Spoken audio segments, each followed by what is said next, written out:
গত বছর জসপ্রীত বুমরার ব্যাপারে মোহাম্মদ সিরাজ এটা বলেছিল, I am only believe on Jesse bhai because game changer player he is. এখন মোহাম্মদ সিরাজকে আমাদের বলার পালা, we only believe in you মিয়া ভাই। অ্যান্ড মিয়া ম্যাজিক দেখালো একেবারে Mohammad Siraj.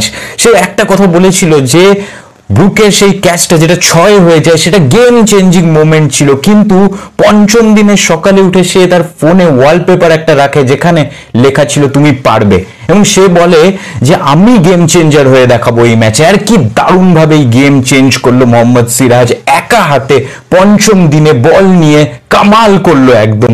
Jamie Smith, Jamie Overton এবং শেষমেশ ক্যাপ্টেন্সি ভুল করেছিল কিন্তু শুভমান গিল অ্যাটকিনসনকে বারবার স্ট্রাইকে আনতে সুবিধে করে দিয়েছিল, কিন্তু এমন একটা ইয়র্কারে ডান্ডা উড়িয়ে দিল অ্যাটকিনসনের সিরাজ যে ইয়র্কার যে কোনো প্রপার ব্যাটারকে হারিয়ে দেবে, পরাস্ত করে দেবে। এবং মোহাম্মদ সিরাজের এই অক্লান্ত পরিশ্রম, না গিভ আপ করার যে অ্যাটিটিউড, এটা সবাইকে একেবারে একটা শিক্ষণীয় জিনিস দেখিয়ে দিল যে যতই প্রবলেম হোক লাইফে, কাজে, যে কোনো জায়গায় পড়ে থাকতে হবে, লেগে থাকতে হবে, ট্রাই করে যেতে হবে। এবং এগুলো জ্ঞানের কথা নয়, এগুলো করলে কোনো না কোনো সময় নিশ্চয়ই সাকসেস আপনার কাছে আসতে বাধ্য।